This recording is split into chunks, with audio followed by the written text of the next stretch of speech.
ইরানের প্রয়াত শীর্ষ নেতার শেষকৃত্যে যাচ্ছেন না মোদি। আসাম সন্তানকে ইরানে পাঠাচ্ছেন প্রতিনিধি হিসাবে। কূটনীতির মার পেঁচে মার্কিন প্রেসিডেন্ট ডোনাল্ড ট্রাম্পকে ক্ষুব্ধ করে কি ইরান যাবেন প্রধানমন্ত্রী, সেই জল্পনার অবসান। খামেনির শেষকৃত্যে মোদি সরকারের প্রতিনিধিত্ব করবেন আসামের সাংসদ তথা বিদেশ প্রতিমন্ত্রী পবিত্র মার্গারিটা। আমন্ত্রণ পেয়েছিলেন মোদি, পরিবর্তে ইরানে যাবেন বিদেশ প্রতিমন্ত্রী এবং বিহারের রাজ্যপাল সৈয়দ আতা হাসনাইন।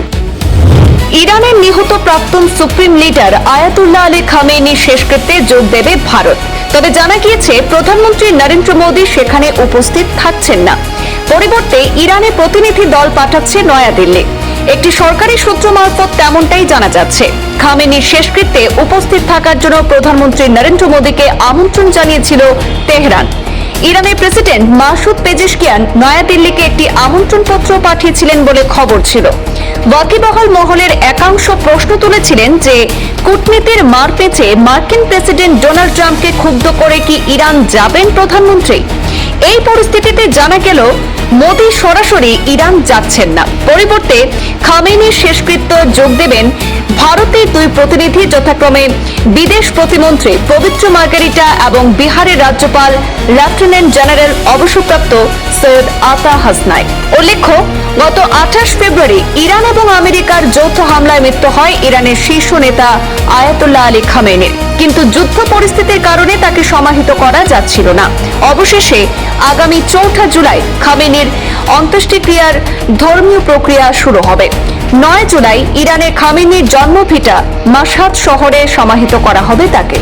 100 দিনেরও বেশি সময় পর সমাহিত করা হচ্ছে ইরানের প্রাক্তন সুপ্রিম লিডারকে। খামেনির শেষকৃত্যে অন্তরায় হয়ে দাঁড়াচ্ছিল নিরাপত্তাজনিত উদ্বেগ। যা পরিস্থিতি ছিল তাতে বড় আকারের সমাবেশের আয়োজন যথেষ্ট ঝুঁকিপূর্ণ বলে মনে করছিল ইরানি কর্তৃপক্ষ, কারণ জমায়েত হলে সেখানে হামলা চালাতে পারে ইসরায়েল কিংবা আমেরিকা। সেক্ষেত্রে বহু প্রাণহানির আশঙ্কা ছিল। শেষ পর্যন্ত কারবালার মাসে সর্বোচ্চ ধর্মীয় নেতা আয়াতুল্লাহ আলী খামেনির জানাজা এবং সমাহিত করতে চলেছে ইরান। যুদ্ধ পরবর্তী অস্থিরতার মধ্যে অবশেষে সম্পন্ন হতে চলেছে ইরানের প্রাক্তন সুপ্রিম লিডারের শেষকৃত্য। আর সেখানে প্রধানমন্ত্রী নরেন্দ্র মোদী ব্যক্তিগতভাবে না গেলেও প্রতিনিধি দল পাঠানোর সিদ্ধান্তকে অনেকেই কূটনৈতিক ভারসাম্য রক্ষার প্রচেষ্টা হিসেবেই দেখছেন।